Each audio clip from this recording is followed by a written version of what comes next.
Hello and welcome along to the latest episode of the Manchester is Red podcast from the Manchester Evening News. I'm George Smith and I'm joined by our United writer and my esteemed colleague Rich Fay this Monday morning. Rich, how are you? Yeah, I'm good. Thank you very much, George. Just a note to anyone who's watching the podcast. Of course, you can't watch it on YouTube and socials these days. I'm in a different room today. That's why I've got this rather garish virtual background because the setup is just not right. So every time I move, you can see there's like an outline of a chair behind me. So yeah, I'll try to stay as still as possible. But that's the explanation for why I've got such a bright red background today. Well, that's Rich's plan for the podcast, to keep as still as possible. But coming up on today's show, we're going to look back on Sunday's victory over Luton Town at Kenilworth Road, discuss the latest with Dan Ashworth's potential move to Old Trafford, and look at the wider picture of the top four race. But first, we've got to start with that win at Luton on Sunday afternoon. United, another victory, making it 5 on the bounce in all competitions, 4 in a row in the Premier League. Rasmus Højlund at the double, his first ever Premier League brace, 8 goals in 8 games now for him in all competitions. Rich, it started so well at Kenilworth Road on Sunday afternoon, 2 up inside 7 minutes. Luton, though, hitting back pretty quickly, and from that moment onwards, it was a contest that ebbed and flowed, a very chaotic match, which probably favoured Luton rather than United. But at the end of the day, United got the points. It's 4 in a row in the league, and they march on to the next one. It's really weird watching United at the moment, isn't it? Because they could score as many goals as they like, and you still wouldn't say that they've had a convincing performance, really. It sort of reminded me of the Newport game and the Wolves game, really, where United were very comfortable, but they made it so hard for themselves by the end. And obviously, they did do enough in the end to get the 3 points. And it's quite a quirk, really, because part of me says this style of play just isn't sustainable, but they're sustaining it. So there's a bit of hypocrisy there. They always seem to just do enough. There's a bit of luck. You always sort of walk away from United games saying they should have scored more, but they could have conceded more as well. I think they did deserve to beat Luton on Sunday. I think they had the better opportunities. You might look and say, look, Luton had some good chances themselves, but the opportunities United squandered in the second half were really disappointing, and they should have put the game to bed. I think it just raises more questions really about what they're trying to do. The toughest questions come after a win sometimes, because once you've lost, it's very easy to rip apart a sort of tactical blueprint and say, we've done this wrong, we need improvement here. After a win, it's sort of home truth sometimes, because everyone's on a high, but United need to take a step back and realise that if they keep performing like that, they probably will get caught out again sometime soon. So, I think United just need to take a look of how they're going to control games better, really, because we've been saying for so long that when United have all their best players available, they're going to be fine again. They started with 10 of their best 11 against Luton on Sunday. Shaw obviously just wasn't match fit. I don't know why he was risked in the first place. He was torn apart by Ogbene in the first half before he was brought off just before half time. Midfield just looks a bit of a mess, and we'll try and write a piece this week thinking of maybe an alternative midfield setup. But right now, United can't really point to the injury sort of situation as an excuse. So they need to have an improvement on the pitch. Of course, winning games helps you build that mentality, helps you build that identity as a team as well. They've got the confidence back. So I think you just got to take it as positives. There's certainly reasons still to be concerned for United, but to be in the position they are now, I don't think anyone saw this coming a month or two ago. No, I agree, and it all extends, doesn't it, really, from that Kobbie Mainoo winner at Molineux on what was the 1st of February. It felt like a pivotal moment in the season. Since then, United haven't looked back, 4 league wins on the bounce. But I think the thing, obviously, that was particularly noticeable about Sunday was the clinicality of Rasmus Højlund. First goal, pouncing on a Luton error, expert tenacity to get there, win the ball around the goalkeeper. Then the second one, on first viewing, it looked like a simple deflection from Garnacho's shot, but in reality, it was a really clever finish, and that man at the minute, he can do no wrong. It's 8 in 8 in all competitions, 6 in a row in the Premier League he's scored in now. And everything he touches turns to goals, and it's almost like now, even though it's taken a fair amount of time, United were right to shell out quite a big transfer fee for this player, because he does look like he's got the potential to go to the top. He's got the pace, he's got the power, he's got the energy, and he's got the eye for a goal. So it's taken time, as it was going to with a young player, but now it looks like the real deal. I agree with you on that. I still think he needs a lot of time going forward, though. I think that he looks excellent at the moment, but what happens if he goes another 10 games without a goal? What happens if he goes another 14 Premier League games without a goal?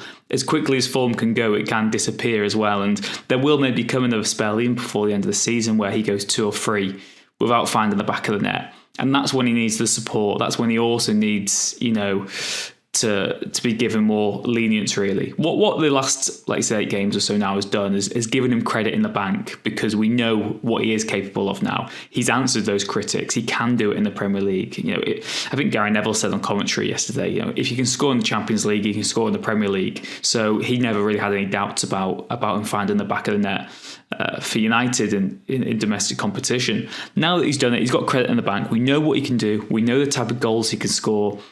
And I think just what will please Ten Hag the most is he's just scoring, I'm not going to say the simple goals, but the type of goals United just never used to score. We used to say, last 2-3 seasons, if United had a centre forward, they'd be scoring so many more goals. They'd be getting these scrappy ones in the 6-yard box. They'd have someone who's just that focal point in attack.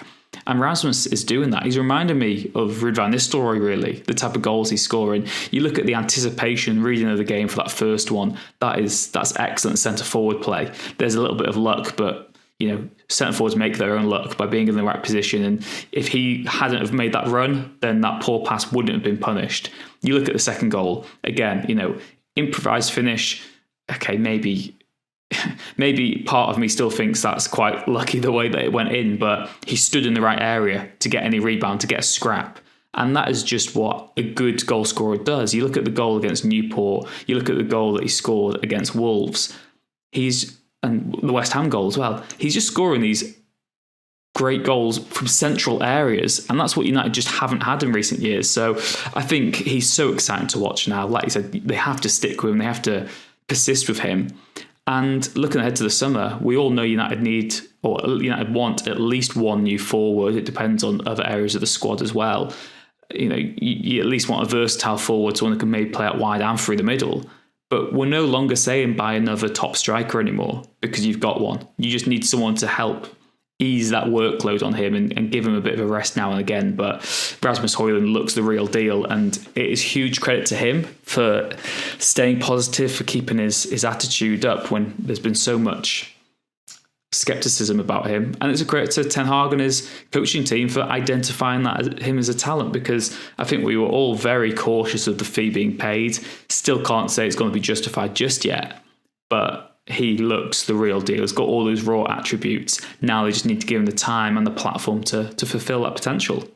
Yeah, I agree. And when you take into account now he's up to 13 goals for the season, and he's reached this tally quite quickly as a result of his recent run. And there is obviously potential now, like you said, his goal scoring run could stop as quick as it started. But now up to 13, he's got to be looking at maybe if I can end the season with 20, for instance, nice round number. That would probably resemble a really big success in your first season in English football for a very young player.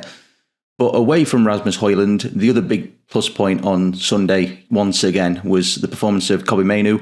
Superb in the middle, gave United the little bit of control that they did have, it all extended from him. Ian Wright actually tweeted during the game that the more he watches him, he feels he's got to be in Gareth Southgate's England squad for the Euros in the summer. I think it's got to the point now, Rich, where a lot of young players are hyped up very, very early in their careers, a bit too quickly. But this young man, he looks the real deal, doesn't he? He's just a joy to watch, and he just oozes class in every aspect of his game. It's very difficult to properly and fairly analyse a young player because, like you said, they come through the academy system, and there's such a reputation at United in particular. And then when they come into the first team, because they're homegrown and because they're exciting, the conversation around them is always very positive. So everything Mainoo does is amazing. Any shortfallings are often overlooked.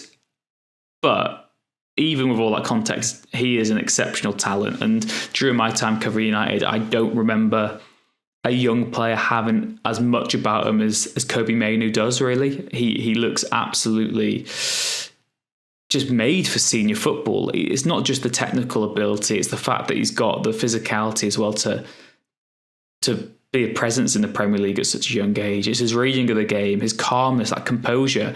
And it's the fact that, United still have, like we said now, United have, well, they started at the weekend, 10 of their best 11 players, their best 11 individual players. Kobbie Mainoo is now one of them, but he's also arguably the most composed of all them. We keep on speaking about these World Cup winners, the Champions League winners. Kobbie Mainoo is outshining them at his age already. It is absolutely obscene, the talent that this young player has. Again, you need to take a step back. You need to nurture him properly. In terms of international involvement, for some players that's worked wonderfully at a young age. For others, it's been a bit detrimental. I think United will be very keen for him just to still slowly be eased into proceedings, not get too much hype, not get distracted by off-the-field matters. Just focus on your football. Take every game as it comes. There'll be a new big contract for him this year. That's a certainty, probably again at the end of the season. So there's not a distraction right now. And yeah, United just need to really be careful with his development because he's got everything. But again, as we said with Højlund, it's potential. And it's only that word potential. You've still got to fulfill it. There's a very long list, of false dawns of young players who have looked really good when they've broken onto the scene and they've just sort of wilted away and you've never heard of them. I do think Mainoo is better than most that we've ever seen in the Premier League, but there still is that concern about development. I think what's most interesting from the weekend for me is that when Casemiro went off, United actually looked better in midfield. They had a bit more control, really. And Casemiro he's really regressed this season. We all know how good he is and he can really do a job in certain games. But he's starting to look more and more sort of like Nemanja Matic, where there's games you've got to pick and choose him. And he breaks up play, gets yellow cards. But long term, United midfield, for me, has Casemiro on the bench and Kobbie Mainoo starting in the deeper role. And then it opens up so many possibilities in midfield about who else could play alongside him. So, yeah, Kobbie Mainoo looks the real deal. You don't want to get too carried away, but it's so hard not to right now. Yeah, he is on another level for me. There was one point in the second half on Sunday, I think maybe 60, 75 minutes in that period of the game, the middle of the second half, where he just picked the ball up middle of the Luton half and just glided about 20 or 30 yards forward. He just made it look so easy, so simple. And you watch him and you just think there is no end to this young man's talents. He's just a joy to watch. And that is exactly what he is. He is a joy to watch. Really exciting young player. And like you said, he's got to be nurtured. It's got to be a slow progression, but it is hard not to get excited about him, to be fair. You mentioned there quite rightly about some young players when they make the step up to international football, it doesn't quite work out. And I think there's probably a fair place to put that in Alejandro Garnacho's case. He's had a couple of Argentina call-ups, not really done anything as of yet, not been given much game time in fairness to him. But he was another player that throughout this season's got better as the season's progressed. But on Sunday, again, it was just that clinicality one-on-one that let him down a big chance in the second half that came his way, which he should have scored, should have wrapped the game up and made it a lot more comfortable for United. So I think for Garnacho, as talented as he is, as quality as he is, and he's looked a lot better on that right-hand side, he's still got to improve on his finishing touch, hasn't he? Because realistically, he should have been burying that chance in the second half on Sunday afternoon. I think with Garnacho, he's a very high variable player in that he started having that level of consistency this season, but there'll be some games where he's a 9 out of 10, a 10 out of 10, other games where he's maybe a 3 or 4 out of 10 and things just don't go his way. And that's just part of being a youngster. That's no criticism of him. That is just the nature, not only of being a young player, but particularly being a young winger as well. Someone who, every game is completely different for him because he's up against different fullbacks. Some games he needs to go outside, some games he needs to go inside. The overall sort of makeup of the team as well. United just need that consistency. Garnacho has been their most consistent forward all season, so I think almost for every poor performance he's had a very good performance as well. That's again what I said in terms of sort of his variables at the moment. What United would probably rather have is just a winger who's a 7 out of 10 every single week. But when you've got that, you maybe don't have the match-winning brilliance that Garnacho has brought either. So there's always got to be a trade-off. And you look at United's history, it's a club laden throughout the years of players like him who can just make things out of nothing. They've got that excitement, the bums off seats. He should have been given the number 7 shirt last summer. Again, maybe that's part of his own development, not too much too soon. I think long term, he should be Man United's number 7, maybe even the number 11, which could come available this summer, sort of a Ryan Giggs-esque flanker. He's just got that bit about him, that flair. He's got the tenacity. He works hard. That's what United fans will love the most. That's what his coaches will love the most, is that he tracks back and plays with his heart on his sleeve. he's a young player again. We can't expect it to be the finished article. He has achieved so much in such a short space of time. It's less than 2 years ago that I was watching him in the FA Youth Cup, and he was the star for them. Him and Mainu guided them to that trophy. And it's crazy that 2 years later they are arguably the two most important players at this moment in time. So again, with Garnacho, it's just a byproduct really of his young age. He's not perfect yet. He's still got a lot of work to do. I think he will get better as the years go ahead. And again, for him, it's a case of keeping him level-headed, making sure that he doesn't maybe get too much of an ego, because part of the brilliance of Garnacho is he has that self-assurance, a little bit cocky, maybe a little bit arrogant at times. Opposition fans will absolutely hate him. That's just what he does. That's what you want from your winger. You want them to be hated by your opponents because it shows they're doing something right. And Garnacho has that about him. He's very hard-working. He still seems to be quite down to earth and focused on the football. I need to make sure it stays that way and that he doesn't maybe have too much too soon either. I think it helps him that, he still has some games where he drops poor performances and games where he is brought back down to earth. And that's just the cutthroat nature of top flight football, and that's what he needs really. He needs to realise that, look, you've been brilliant for most of the season, but if you're not brilliant for 2 games, you lose your place. And I think that'll be testament to Ten Hag's management really. Yeah, definitely. And let's be fair, in terms of the wide positions, he was expected in the main to be Marcus Rashford's backup this season, really, on the left-hand side, but obviously he's dislodged Anthony on the right. And he's looked far better in that position. But yeah, he wasn't at his very, very best at Luton. But like you said, he's a young player. He's going to have fits and spurts, and it's going to happen. So there's certainly a lot of potential there. There's no doubt about it. But as we continue to just look on individual performances from this game, one player that didn't quite bring his A game to Kenilworth Road was Bruno Fernandes. You've done a piece on it this morning, Rich, and you've looked at the way he was pretty wasteful in possession on Sunday afternoon. And I noticed in the first half, there was one particular point when United were on the break. Alejandro Garnacho was making a really smart, intelligent run on the right-hand side, and Fernandes had got the option just to slip it through the ball along the turf through to him, and he almost tried to hook his foot around it, and it almost went out of play, and Garnacho had to scamper to the byline to keep it in. And then there was that point in the second half where Fernandes had got 5 or 6 options within passing range and decided to shoot, and obviously it went horribly wrong. So yeah, players are entitled to an off day, but Bruno Fernandes on Sunday he was certainly off the pace for his usual high standards, wasn't he? He was. I think I want to at least caveat at the beginning of this that he's been one of the most consistent performers of the Ten Hag era, Bruno Fernandes. The long-term concern and the underlying sort of elephant in the room really with Fernandes is that he is a bit of a contrast to what Ten Hag wants. We keep on saying that United are a team who don't keep the ball enough, who aren't smart enough in possession, game management isn't always there. And Fernandes is kind of the embodiment of that. He often goes for high risk, high reward passes. He often goes for goal when there's better options on. And sometimes you sense in the game that if it gets to 80 minutes and Bruno's not scored or got an assist, he will overlook better options so that he can get a goal contribution. And that was evidence at Luton, at Kenilworth Road on Sunday. Like I said, there will be a piece live by the time you're listening to this where I've looked at the moment that just made me want to pull my hair out, really. Because 93rd minute, United get a corner.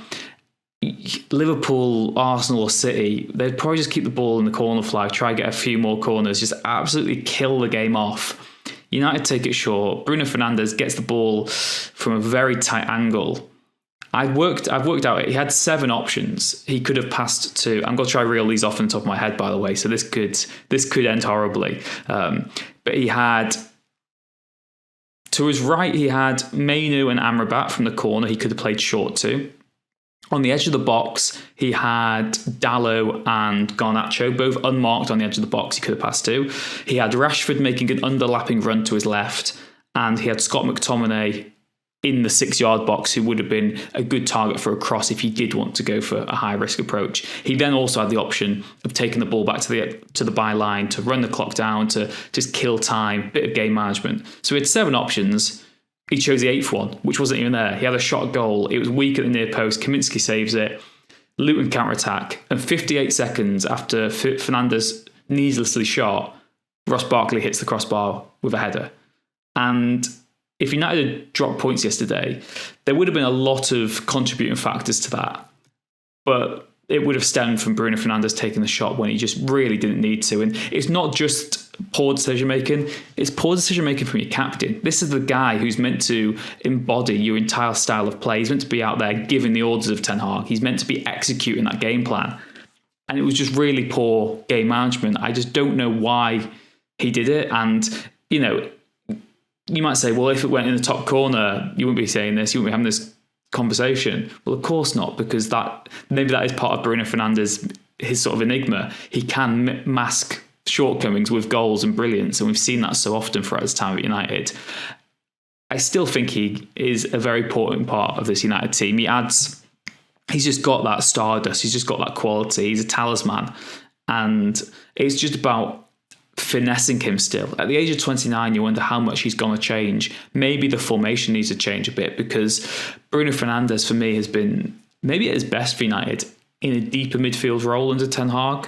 I remember last season he had some games where he sat back in sort of central midfield and he was just pulling the strings. And I am going to write a piece about this week, so don't steal this idea, George, because I'm writing this. But basically, I do think that long term, United's midfield could look Mainu and Fernandes in the deeper roles and someone else, maybe a Mason Mount, maybe someone else further up the field.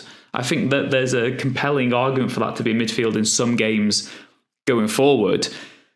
It's easier said than done. Obviously, it wouldn't suit every opposition, but I think that Bruno Fernandes has a lot to offer to this United team. It's maybe just about giving him a bit more defensive responsibility so that he's less inclined to go for goal all the time.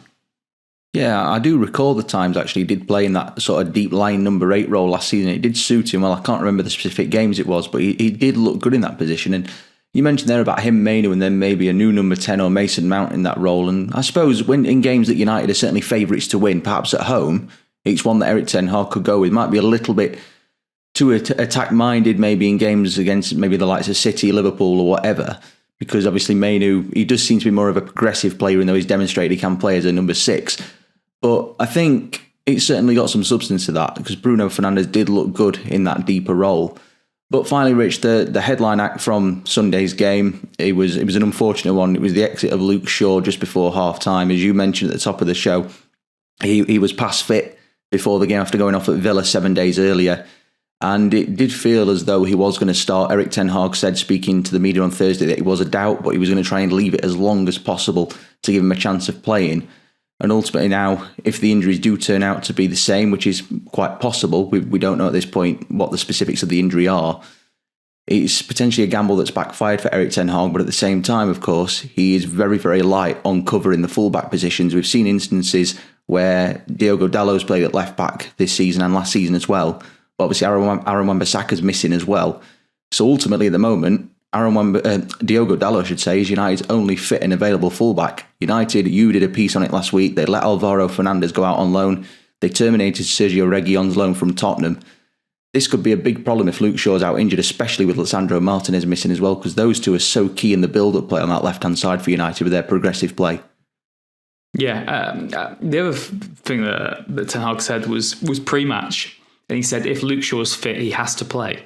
He's a very important player. He is irreplaceable, what he brings to this United side. You know, on this day, he's arguably the best left-back in the Premier League still. I mentioned on last week's podcast, and I did a piece on it, that for club and country, since he joined United almost 10 years ago, for club and country combined, he's been available for just now over 50% of all matches. Obviously, he had that horrific double leg fracture, which is a huge contributing factor to why his percentage is so low. I think I said last week that he was available for 88% of United matches last season, but he missed 9 for England, which took him down to 78% overall, and that was the highest percentage of availability he's had since he joined United for club and country combined. And you do have to wonder, number one, you've got to wonder, was he really fit enough to be playing this game? Luke Shaw will have wanted to play, Ten Hag will have wanted him to play. Does it come down to the manager, the club, doctors, to Luke Shaw to actually say, look, I'm not fully fit, I'm not going to be risked because there's repercussions further down the line? We've seen it. I remember it being sort of an issue, I think, during Ole Gunnar Solskjaer's time at the club as well, that players are being rushed back when they just weren't quite fully match fit, and you can't be taking any chances, because now, you know, did you really need Luke Shaw at Luton away? It certainly helps, but Lindelof could have played that. Amrabat, Johnny Evans, perhaps, who was brilliant from the bench. There might have been a way around it. So, it's very easy to say now and to criticise the decision. Don't think anyone's criticising it when the team news dropped, but it's not aged well. And the other factor for Luke Shaw is he's left-footed. He brings so much to the team. Ten Hag loves having left-footed specialists in defence because it opens up new passing avenues, gives United better build-up play. And there's another contributing factor as well. Luke Shaw was almost the unsung hero last season because he was a key cog in why Marcus Rashford was so good. Because Rashford always had Luke Shaw making underlaps or overlaps on the left wing, which dragged defenders out of position, created the space for Rashford to cut inside onto his dominant right foot. And part of the reason Marcus Rashford has struggled this season is because Luke Shaw's been unavailable for so much of it. So he is a huge blow. United will hope to have him back as soon as possible. But maybe it does raise the question long term of, do they need a better cover? I don't want to write off Tyrone Marshall too soon. He's a very popular member of the dressing room. He's got a good attitude, but is he really good enough? If Ineos are coming in and want to raise the standards, is Tyrone Marshall, who's been injured and missed the entirety of the season, really good enough to deputise for Luke Shaw when he's not there? We've seen glimpses, but they're very different players. So I think it just raises the question, really, of United's lack of replacements for their specialists. For Martinez and Shaw, you just do not have another proper left-footed defender, and it really affects the way they play. Yeah, definitely. Well, speaking of Ineos and wanting to raise standards, we're going to discuss that and the United's pursuit of Dan Ashworth in part 2 of this episode of the Manchester is Red podcast. Do rejoin us then after the break.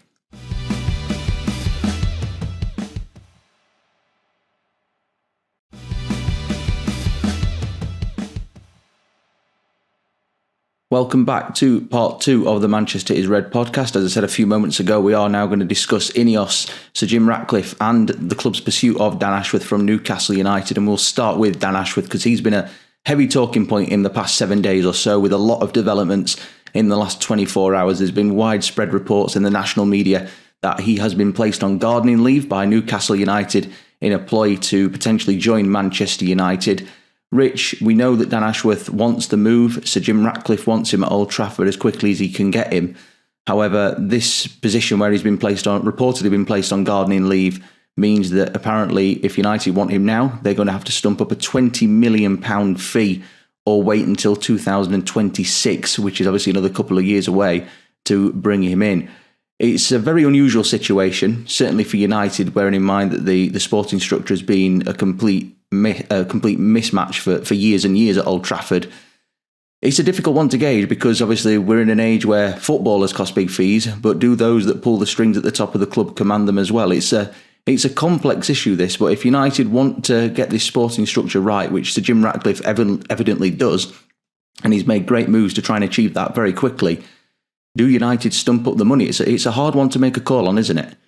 There's a really fine balancing act to this one because on the one hand, the best people in the industry like that are worth waiting for because he would tick every box for United. He would fit with everything Ineos want to do.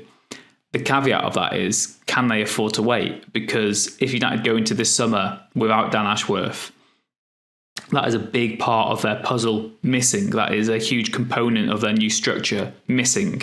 They can't do the work that they want to do. They can't make the change that they want to do without him in position. And if you go into another summer window without someone like Ashworth appointed, you run the risk of wasting or squandering another 150 million pound in transfer fees if you don't have someone there to maybe stop you buying another Anthony, to stop you buying another Jadon Sancho. Then you can do real long-term damage and really undermine all the work that you're trying to do. United want to shake up the club. They want to have these footballing figures. They want to have the best in class. Ashworth is that. For me, he's worth paying for immediately. Newcastle feel well within their right to demand a fee over £10 million. It could be as high as £20 million. Who knows? They could even drive a harder bargain and say, actually, we want a bit more than that. So you've got to look at it two ways. Ashworth would effectively be, I think in terms of FFP, his compensation fee would be taken into account for all those figures. So he would effectively be treated like an actual footballing signing. And well, look at some of the fees United played in recent years. I mean, £20 million for Dan Ashworth, is it really that bad if he can unlock the true potential of the club? From my personal opinion, I think it is just worth paying. But as we've said, I think on previous podcasts, this is the summer where United need to re-establish their reputation, really. This is the summer where United need to prove that they have really changed. And if they're being held to ransom by Newcastle United, maybe that undermines everything that Ineos are trying to do. So Ashworth wants United. United want Ashworth. I do think United will get their man. I think they will find a way to get him earlier than Newcastle would like to let go of him. If it comes down just to money, I think he's worth paying for. Just to get him in place, you can move on then, you can properly start planning. You can take full advantage of this summer, which is going to be a seismic one for United, with Barada joining already, with the possible on-field and off-field changes. So United obviously don't want to be taken advantage of by Newcastle, but it is imperative that they get someone like Ashworth in as soon as possible. This is the thing, isn't it? It's a very, very fine balancing act. £20 million obviously is an extortionate amount of money. It's a hell of a lot of money. But when you look in comparison to what United have shelled out for players in recent years, you mentioned Anthony, Jadon Sancho there, for example, it could be money well spent in the long-term running of the football club in the way that they're going to evolve, hopefully, these next few years and correct the transfer mistakes of yesteryear.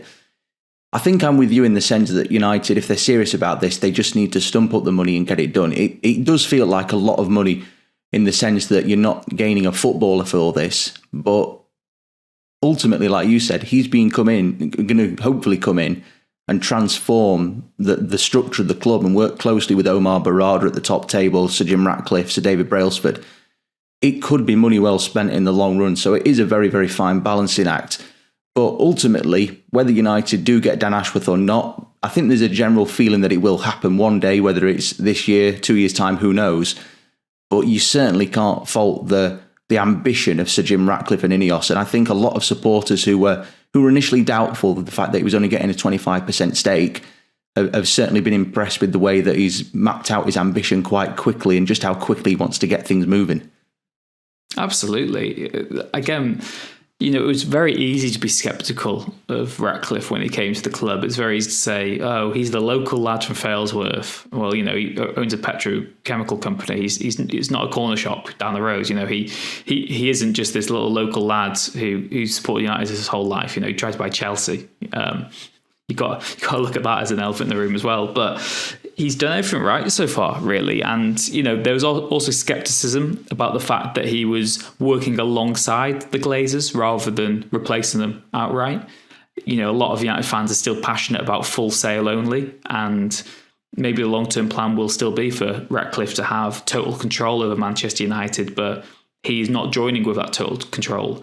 Obviously, he's got what he wants on the footballing side of things, and maybe there's a synergy here that can work, because for all their faults, United have made a lot of money under the Glazers. They are a commercial behemoth, and if they can have that sort of growth and success on the footballing side as well, then maybe both sides of the business can work hand in hand. Of course, it was so easy, and it is so easy in football to make these promises. You look at every single managerial appointment, every single takeover, at every single step across every single division in world football. Every manager says, we want to start winning, we want to play attractive football, we want to bring through young players. And every owner says, we want to be successful, we want to be the best team in the world again, we want promotions, we want trophies. But to actually deliver upon that is something completely different. And it's so much easier said than done. So far, United look like they are really sticking to those words. They are really trying to make something happen. They're trying to shake everything up. And of course, the bar wasn't very high from the Glazers and what they've overseen. They've just allowed the club to stagnate, to get rotten, really. They've not had I'm not going to say being brave enough to appoint externally. It's just cheaper and easier for them just to give it to people they know, to give Woodward the job, to give Arnold the job. Now United actually have external eyes coming in and properly having an audit of what's going on, giving a harsh structural review really of the flaws at United, and it's just been long overdue. So part of me thinks, look, they didn't have much of a standard to beat anyway coming into the club, but they certainly have exceeded a lot of expectations. If they get Ashworth, that is just another giant tick in their box, really, because, like we said, it's so far easier said than done to actually do this. And the capture of Barada, the potential capture of Ashworth, that is seismic. It is, and it does feel like the club is acting like an elite level football club again, in the same way we've seen Manchester City get everything right off the pitch and on the pitch in recent years. But another name that we've not mentioned in this segment is, of course, Jason Wilcox. He's another man that's been linked with coming in to Old Trafford. Another one with Manchester City connections, of course. He was their academy director at the Etihad. He's currently at Southampton as their director of football, and it just goes to show, again, the Glazers, they want the top people, the best in class for these positions. And again, ultimately, it shows their ambitions to get these people in. I think the big factor for me is the fact that Sir Jim Ratcliffe only received regulatory approval from the Premier League and the FA last week. It would have been very easy perhaps for him to have just held off a little bit until that came through. But it's quite clear that he and the Ineos team have been at it from the start in identifying the men that they want to rebuild the structure of the club. And Wilcox, again, yes, doesn't quite maybe sound as fancy coming from Southampton as it would maybe Omar Barada coming from Manchester City. But of course, he's worked at City, he's worked at a big, massive club and been very successful as well. So if you can assemble a team of Barada, Ashworth and Wilcox, and no doubt one or two others along the way, it sets your core group up to build the football club around and hopefully work closely with Erik ten Hag, who, I think, to be fair, coming up to his 100th game in charge in a few weeks, is fully deserved this sort of team around him. Yes, there's been bumps in the road in Ten Hag's tenure, but overall, bearing in mind what's gone on behind the scenes, he's done a pretty successful job so far.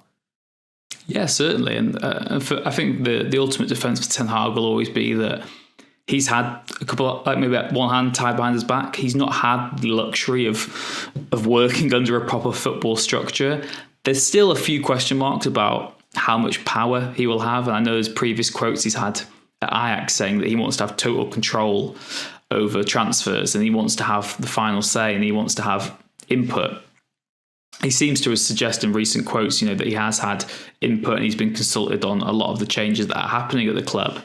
But as part of this new structure, he's just got to focus on the football, really. You're getting the transfer brains, you're getting the recruitment brains involved for them to stick at what they're special at. And Ten Hag needs to stick at what he's a specialist at, and that is managing a football team, that is training the players day to day, that's setting his team up to win at the weekend, making those big calls in terms of personnel and in-game changes. So I think there'll be a bit of adaptation for Ten Hag. He might have a slightly new role. He might lose a bit of power in terms of the way that the transfers are executed. He can maybe put names forward, but they might not be the names that United then go and sign. United effectively need a transfer board where Ten Hag says, I need a new left centre back who can give us proper cover for Martinez. Go get me one. And they bring him a list. And, he might say, this is the one I'd like the most. But ultimately, there's the list that they're going to have to choose from. And if those players aren't available, they move on. They have a proper structure in place. They have ultimatums and they just have a bit of authority again in the transfer window. So that's what needs to happen. And like we said, I think Ten Hag does deserve a lot of credit because he's not had the luxury of that. There's been so much change off the pitch since he arrived at the club. He's never really known who his boss was going to be. He didn't really know who was going to be owning the club long term. So he deserves a lot of credit for that. And we talk about whether Ineos has given United a lift or not. I don't think that their arrival's really given United much of a change on the pitch because, as we said, the run's been good, but the performances have still been a bit lacking in recent weeks. But what Ten Hag has done is he's given himself sort of the perfect re-audition for his own role. There's no reason right now that Ineos would come in and say we need to change the manager because United look like they've got to get top four football again. So fair play to Ten Hag for having this revival at the right time to coincide with the arrival of new owners in the club. And yeah, like I said, I think everything's pointing towards a very, very bright future for United, but ultimately it is always easier said than done. Yeah, definitely. And you mentioned there that top four push. We're going to look at that shortly in the next part of the show. But just before we move on to that, Rich, just very quickly, we've got a James Weir podcast coming out next week featuring the former United midfielder. You were part of that. Do you just want to tell everybody a little bit about that and what's coming out next week with that one? Yeah, it was a really interesting chat. Myself and Tyrone had James in the podcast studio in person last week. We spoke about his time at United, making his debut in that game where Rashford scored twice against Arsenal. There was why he left the club under Jose Mourinho. There was his time in English football with a variety of clubs, the injury chaos, and there was also tales of playing during COVID, having to drive to Europe from Preston, get the ferry across, being in lockdown. He's playing in, Hungary, and he played in Slovakia. And yeah, it's a really interesting podcast, really insightful. And like we said, you can get all of that on the Manchester Red podcast. Like you said, I think next week that'll be released fully. It's still up in the air, the exact date of when that's going to go, but stick with us on our socials. It's a really interesting chat, and hopefully there'll be more chats like that in the future as well. Yeah, it sounds good. We'll look forward to seeing that. But do rejoin us in part 3, where myself and Rich are going to have a look at the intensive top 4 battle.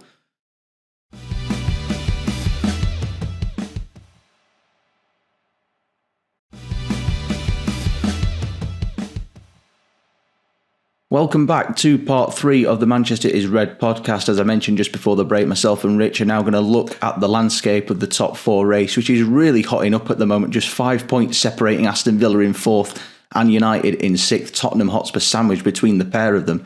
Rich, a mixed bag of results over the weekend for the 3 of them. United obviously winning at Luton, Villa beat Fulham 2-1, and Spurs beaten at home by Wolves, losing 2-1. The gap was 6 points heading into the weekend. United have trimmed it slightly. You're moving it to 5. They've all played an equal amount of games. It looks as though it could go right down to the wire, but United at the minute, they're the ones with the energy and the thrust, and the ones that are obviously banging form. Yeah, it's reached a stage now where I would be staggered if United didn't finish in the top 4, never mind the top 5. I just think they've got the momentum. They've got a lot of key players back. Even with the current injury situation, they've just got the squad depth that the other teams don't have. If Villa lose a key player, I just don't think they can deal with it in the same way that United can. Same for Tottenham, really, who are, again, Tottenham under a very popular manager who's got a lot of the media on side. Everything they do seems to be positive. You don't really talk about the negatives of them. Whereas Man United, everything they do is just failure. So they're very easy to... It's very easy to get sort of sucked into that cycle, isn't it? Where some teams, lots of the coverage is just positive, and then with other teams, it's just always negative. And I feel like United are always, whatever United do, it's always, but they should be doing better.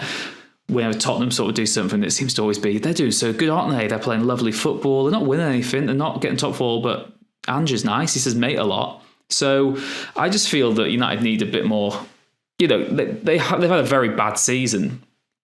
And you can't overlook their shortcomings and the abject failure at times. They've had dreadful results. They've had dreadful, humiliating performances. But right now, they're in the ascendancy. And for all their flaws, the teams above them still haven't really punished them for it.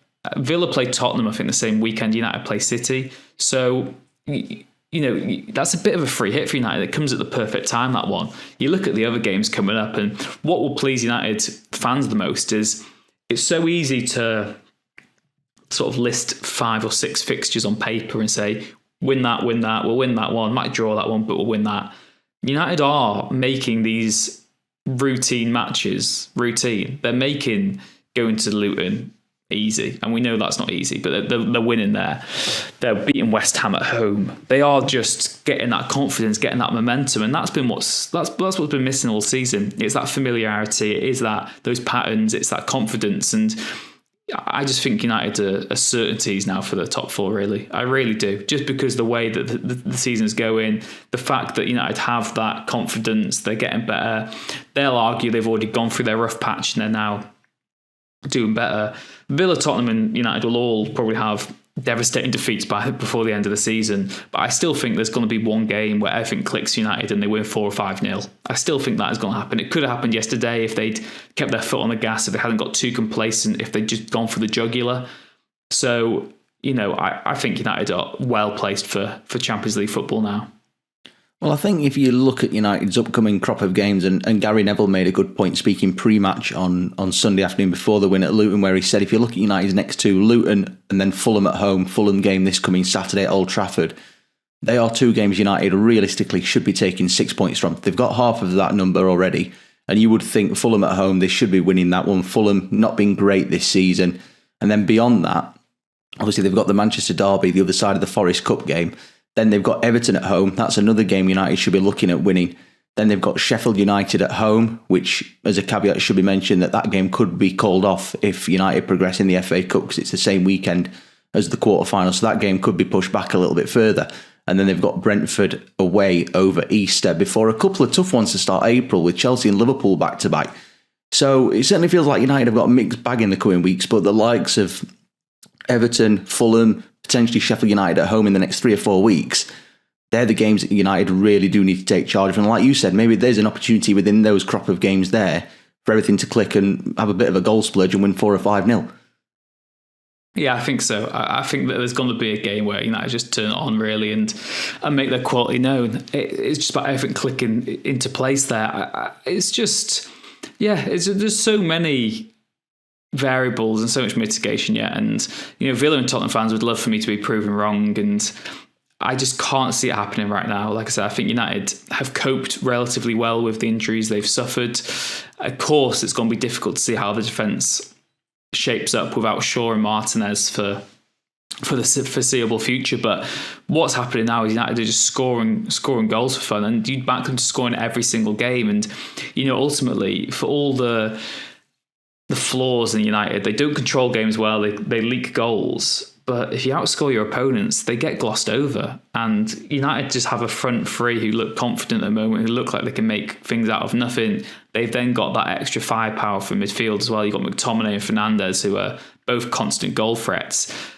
So, I just think that even if United aren't perfect, and even if they still have these unconvincing performances, they will just find a way to win, because it's happened so often now that there is a real belief within the club that even if they go into stoppage time drawing or behind, they think they're going to get their chance again. And they do keep fighting towards the end. We saw that at Wolves. Yes, they've almost been punished in so many of these games, but as we said at the top of the podcast, it's happened so many times now that while you say it might be unsustainable, they're sustaining it. So what would make you argue otherwise? That I still think there might be one, maybe even two, really humbling defeat for United. They could get thrashed by City. They could get thrashed by someone else, before the end of the season. But I think that on the all, they will just find a way to do it, really. I think they'll have the consistency that the other two teams don't manage. Yeah, and I think the home form is going to be key as well, isn't it? That's a big factor. It was so strong last season, and it did peter out, certainly in the first half of this season. But just lastly, Rich, obviously achieving a top 4 finish based on where United have had to come from would resemble a successful season, even though at the start of the campaign they would have had much higher aspirations. Throw in a potential victory in the FA Cup, winning that would be really pleasing. But do you think, in a way, in the fact that United have obviously had to come from so far behind in the top 4 race, and it's never anything that we wanted to happen or Erik ten Hag would have wanted to happen, in the way the league campaign was mapping out, was it perhaps a good thing that their Champions League campaign ended so early? Nobody wanted that, obviously. But in the grand scheme of things, and obviously we don't know how that may have mapped out, doubtful they would have gone on and won the Champions League, but it's just allowed them to concentrate on the league that little bit more and potentially rebuilding for another Champions League campaign next year to just go a little bit further, a bit stronger and more well equipped. Yeah, look, I mean, there's always there is always this quirk of the Champions League that so many teams, you value it highly because it gets you the riches. It's very prestigious to be in the tournament. But then part of you thinks, why are you fighting so hard to qualify for a competition you're going to crash out of in the group stages anyway? United were never going to win it this season. Maybe a quarter-final at best if they've got a fortuitous sort of last 16 round. Quarter-finals would have been fine. But like you said, that then could have affected their hopes of getting back into the Champions League next season, which will be worth a lot more as part of this new Swiss model. More games, more money for United. It ticks a lot of boxes. So next season's from a United point of view, would you rather get to the quarterfinals in the Champions League one season but not qualify for it the next season, or would you rather crash out in the Champions League one season but still qualify for it the next year? They'd always take option 2 because that is money. It's easier to attract players if you're in the Champions League. It shows that you've at least had that little bit of stability in the league at least. And yeah, it's all very hard to say what might have happened had United stayed in the Champions League. But I do think that being out of it has given them that focus. I still don't think you can classify it as a successful season if they finish fourth, because you're just turning it to Arsene Wenger's Arsenal then, if that becomes the new barometer of success. If they win the FA Cup, it is, because, you know, that is a more prestigious tournament than the League Cup. And, you know, it's a tournament that United really haven't won enough times in the last 20 years. They should have won a lot more FA Cups than they have done in that period of time. So you've got to look at the mitigation, you've got to look at the circumstance. There's been so much on and off the field change. United really have been, they've had rotten luck with injuries. It's been a convenient excuse a lot of the time, the injury situation, but it has contributed to the lack of consistency and identity that has underpinned their struggles this campaign. I think if they finish fourth and don't win a trophy, it's not a successful season. Finish fourth and win the FA Cup, I think you can say it is one. Right now, that United just need to get Champions League boxed off as early as possible and see what happens with the FA Cup, because they've got another favourable draw. There's not many massive teams left in it, but they'd still be third or fourth favourites to go on and lift that trophy. And, you know, cup success rides on a lot more than just, you know, being the best team. So yeah, it'd be interesting to see how it plays out. But for me, I still think United can salvage their season, certainly. Yeah, there's certainly scope for that to be achieved. Obviously, reached the FA Cup final last season, as well as winning the League Cup, of course, and narrowly missed out to City in the final at Wembley. So I think that does wrap up today's episode of the Manchester is Red podcast. A big thank you to Rich for joining me this Monday morning to reflect on that win at Luton and a whole host of other topics. If you did enjoy this podcast, please make sure to leave us a review on your preferred podcast provider. And of course, watch us as well on YouTube. You can leave a like and comment as well there. So we'll catch you again in the next one later this week. But for now, take care and have a very good week.